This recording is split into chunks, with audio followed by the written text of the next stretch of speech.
tightening the grip a new phase in Gaza. The dynamics of the Israeli-Palestinian conflict are constantly evolving, with each chapter seemingly more complex than the last. The recent escalation in Gaza, marked by Israel's complete takeover of the Rafah border crossing, signifies a disturbing turn. This move solidifies Israel's control over the flow of goods and people in and out of Gaza, further isolating the already beleaguered population. The situation is a powder keg, with potential ramifications extending far beyond the immediate region.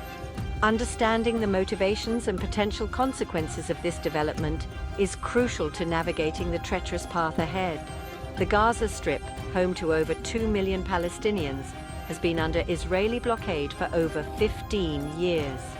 This latest move tightens the noose, raising serious concerns about collective punishment and the erosion of basic human rights. The Rafah crossing, the only gateway for Gazans to the outside world, not controlled by Israel, has long been a lifeline. It provided a semblance of normalcy, allowing for the movement of people, essential goods, and humanitarian aid.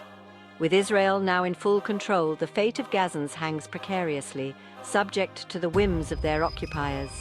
This development is not an isolated incident, but rather the culmination of a long-standing strategy to exert maximum pressure on Hamas, the de facto governing authority in Gaza. Israel argues that these measures are necessary to prevent the flow of weapons and militants into the Strip. However, critics view this as a form of collective punishment, indiscriminately targeting the entire population for the actions of a few.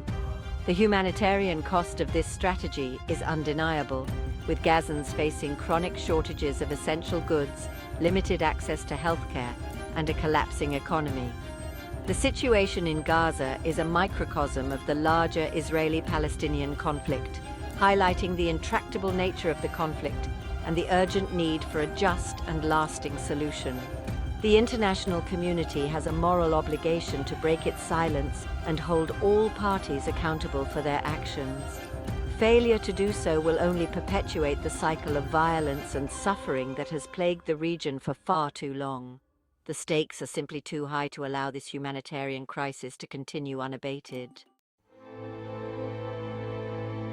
Rafah crossing, a lifeline under siege. The Rafah border crossing stands as a poignant symbol of the Palestinian struggle for self-determination. For years, it served as a vital artery, connecting Gaza to the outside world and offering a glimmer of hope amidst the suffocating blockade. Its closure by Israel, therefore, represents a devastating blow, not only to the practical realities of daily life in Gaza, but also to the aspirations of its people. The implications of this move extend far beyond the immediate logistical challenges, cutting deep into the heart of Palestinian autonomy and dignity. Control over borders is a fundamental aspect of sovereignty, and Israel's seizure of Rafah effectively strips Palestinians of this basic right.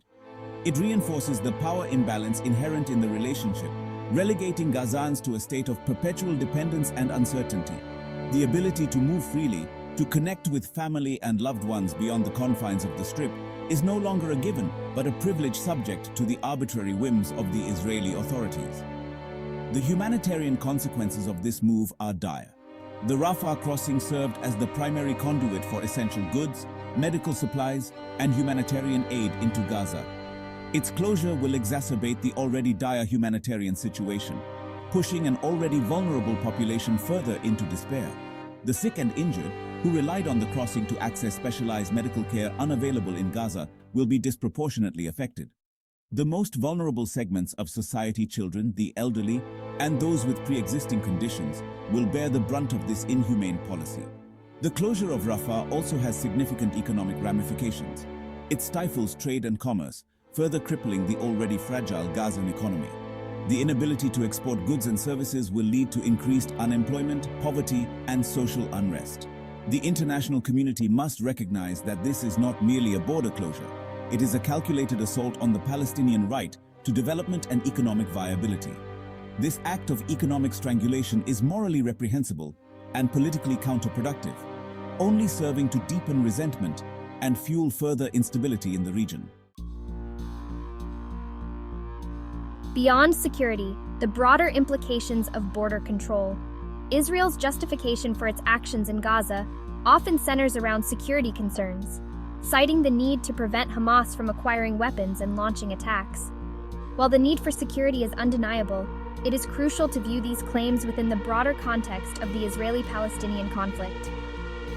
The focus on security, while often presented as a neutral and objective concern, often serves as a smokescreen for a more insidious agenda: the perpetuation of Israeli control and the suppression of Palestinian self-determination.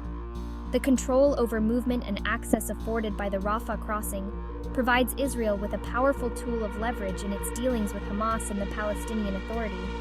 By tightening its grip on the flow of goods and people, Israel can exert economic pressure, sow discord among Palestinian factions, and ultimately undermine any efforts towards Palestinian unity and self-governance. This strategy of divide and conquer has been a cornerstone of Israeli policy for decades, effectively preventing the emergence of a cohesive and effective Palestinian leadership capable of negotiating from a position of strength. Furthermore, the humanitarian crisis in Gaza, exacerbated by the closure of the Rafah crossing, serves Israel's interests in a perverse way. A desperate and impoverished population is less likely to mobilize against the occupation, more susceptible to internal divisions, and ultimately less able to mount a sustained challenge to the status quo. The international community must recognize that the humanitarian crisis in Gaza is not an unfortunate byproduct of the conflict, but rather a deliberate outcome of Israeli policy, aimed at maintaining its control over the Palestinian people. The closure of the Rafah crossing must be understood not as an isolated incident, but as part of a broader pattern of Israeli actions aimed at consolidating its control over the West Bank and Gaza, undermining the viability of a future Palestinian state, and perpetuating its own narrative of victimhood and security. The international community must move beyond its usual pronouncements of concern and take concrete steps to hold Israel accountable for its actions, uphold international law, and work towards a just and lasting solution to this decades-long conflict. The international factor: condemnation and inaction.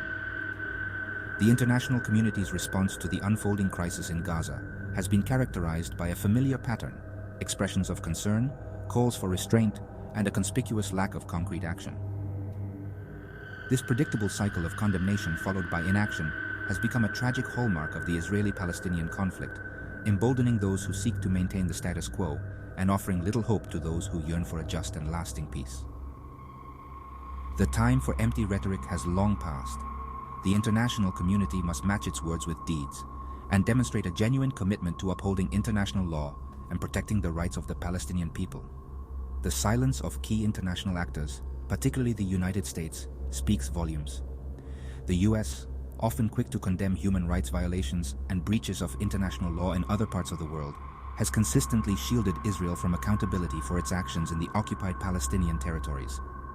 This unwavering support, often at the expense of its own stated values and principles, has eroded the credibility of the US as a neutral arbiter in the conflict and emboldened Israel to act with impunity.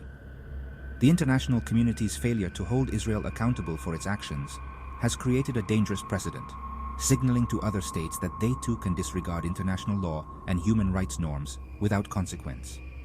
This erosion of the rules-based international order has far-reaching implications, undermining global stability and emboldening authoritarian regimes around the world. The situation in Gaza is not merely a regional conflict. It is a test case for the very principles of justice, equality, and human rights upon which the international system was founded.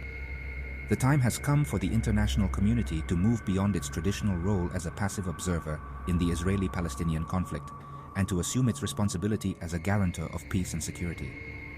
This requires a fundamental shift in approach, one that prioritizes the implementation of international law, the protection of human rights, and the pursuit of a just and sustainable solution based on the principles of self-determination and equality.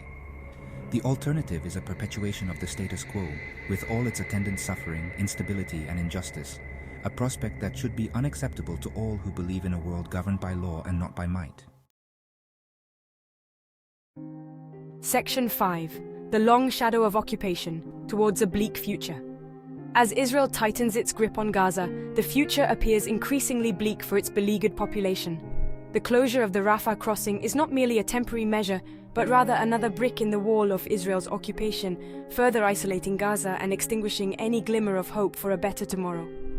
The international community's muted response, characterized by familiar expressions of concern but devoid of meaningful action, only reinforces the sense of despair and abandonment felt by many Palestinians. The humanitarian crisis in Gaza, already dire before the latest escalation, is poised to deteriorate further. The United Nations has warned of a looming catastrophe, with shortages of food, water, medicine, and other essential supplies reaching critical levels. The psychological toll of the blockade and repeated military incursions is immeasurable, leaving deep scars on an entire generation of Palestinian children who have known nothing but conflict and deprivation. The international community's failure to address the root causes of the conflict, namely the ongoing Israeli occupation and the denial of Palestinian rights, has created a fertile ground for extremism and violence. The absence of a political horizon, coupled with the daily humiliations of life under occupation, fuels a sense of hopelessness and anger that can manifest in unpredictable and destructive ways. The situation in Gaza is a stark reminder of the human cost of inaction and the urgent need for a just and lasting solution to the Israeli-Palestinian conflict. The international community must recognize that there can be no peace without justice, no security without human rights, and no hope without a future free from occupation.